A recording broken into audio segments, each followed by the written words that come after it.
Okay, today's lecture is going to be covering 21.4. We are going to begin discussing the SAR supergroup. Um, so we'll be discussing it for a couple of lectures. So today's lecture is going to focus on the Stramenopiles.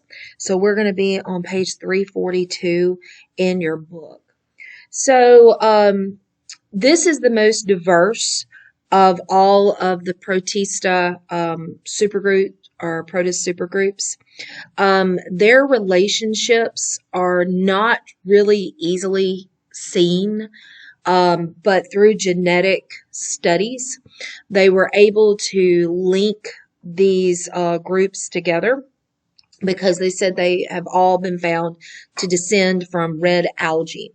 So the SAR supergroup covers not just the Stramenopiles, but we'll talk about alveolates and rosarians later on. But today we're just going to focus on the Stramenopiles. So these particular protists have two flagella. One is short and shaggy, and that's kind of where the name came from because it looks a little bit like straw. So straw-haired is where that came from. And the other one is longer and smooth. So most of them are aquatic and photosynthetic. However, there are some that are parasitic and are even free-living. And so we're going to focus on three of the three today. And if you look in your book on page 338, you'll see the phylogenetic tree, and you'll see under the SAR supergroup, the Stramenopiles cover, there are three of them. We have brown algae, diatoms, and water molds. So we're going to start by talking a little bit about the diatoms. Diatoms are really interesting. They're little protists that are diploid and they're photosynthetic, but what's neat is their shell. Their shell is a silica shell that's like a glass. They're very small, and if you ever you find a lot of them in the ocean. There are some that are freshwater.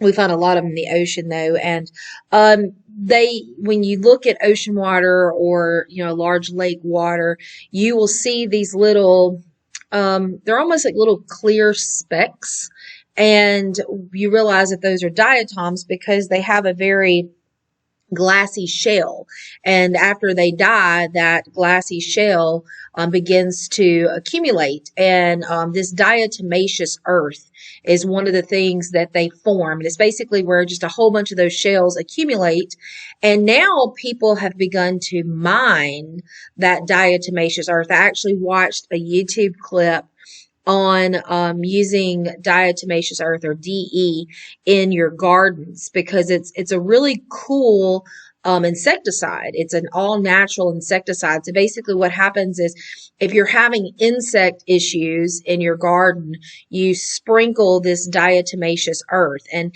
what they've done is they've taken these shells of the diatoms and they have ground them into this powder. And when you touch the powder, it feels just like, powder that you would use in, the bath or, something like that. It's very, very powdery, smooth, feeling like baking soda. But when you look at it under a microscope, you see that it's fragmented pieces of the silica. It looks like sharp pieces of glass, microscopic glass. So what happens is if you put this diatomaceous earth in your garden, the insects will have their shells or their bodies nicked by these jagged diatomic shells that have been ground down, and it causes them to dry out and die. So it's an all-natural insecticide that you can use in your gardens, and a lot of people are using that.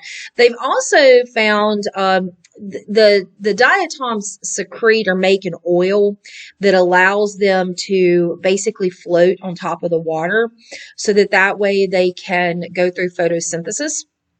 So now a lot of individuals are looking at diatoms as a way to be a biofuel.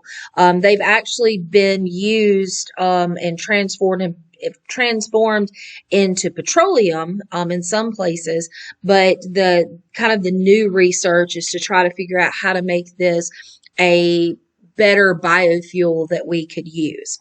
So if you want to, you can go in and Google diatoms, and there's several videos that will pop up that tell you a lot of their uses and give you a lot of different images of them.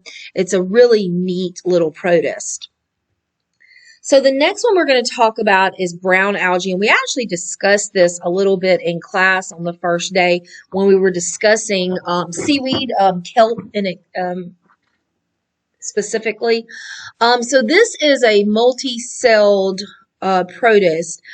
It does appear plant-like for most of these protists, and if you look in your book on page 343. Figure 2111 shows you a picture of this kelp, and probably the best image that I can give you. I know you've probably all watched Finding Dory, and there's a part in there where they're looking for, I think they're looking for Dory. I'm not even remembering, but they're in this like seaweed forest, and it was a kelp forest. So that would be an example of what this brown algae would look like.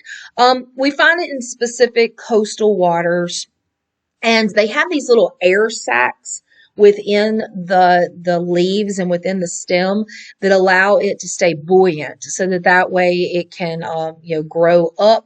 And some of it gets like 30 meters long, which is pretty amazing when you think about it. Brown algae is used for several things. One thing is it's used for food. A lot of people eat it because it does have some nutritional value. And so because of that, some people just pull out the nutritional supplements and use that, of course, as a supplement to their own diet. But another thing that's neat about it is it's a source of alginates. These are thickening agents that people will use in different foods or beverages, and even in some beauty project products like body lotions and stuff like that. It thickens up that material. So brown algae has several different uses for us, and then of course it's a big use for the marine life, or the water ecosystem that it would be found in. All right, and then the last one is the water mold, and water molds are pretty interesting to me. These are also these have been confused a lot with fungi. Matter of fact, I can remember studying these as a fungus, but after studying these water molds really closely, they realized that they've got some major differences. One thing is a water mold has diploid cells, whereas a fungi is going to have haploid cells. Also, the water mold, its cell membrane or cell wall is primarily cellulose, whereas with a fungus, fungi have a cell wall made of chitin. So therefore they were separated. Probably the most famous water mold is the potato blight, it was called. This was a type of water mold that attacked the potato crops of Ireland back in around 1840-ish, mid 1840s to late 1840s. And it's really a very sad story. About 1/3 of the population of Ireland died from disease and starvation. There are stories that you can read, accounts of it, where children had like their mouths were stained green because they were eating grass. Families could not feed their children or themselves, and it was because their main crop was the potato. And so what happened was, this was not the first time this particular water mold had been seen. It had actually been seen in the United States earlier. But there were other crops, so it wasn't quite as devastating. They think what happened was this water mold hitched a ride on some type of cargo ship, ended up in Ireland, and then with Ireland's environment, their climate, that water mold just flourished. And so what would happen was, as you would go out to gather potatoes, dig up your potatoes, and the potato would be slimy, the inside would be black, and it would ooze this black, just gross stuff, and it was inedible. So, and it spread like wildfire through the entire potato industry. So they had nothing. That was their primary source of food, their primary source of money, and it was gone. So 1/3 of the population died, and then a large percentage of the population fled. They immigrated to other countries. A lot of them came to the United States, but they fled to get away from just death, because it was just a really, really bad situation.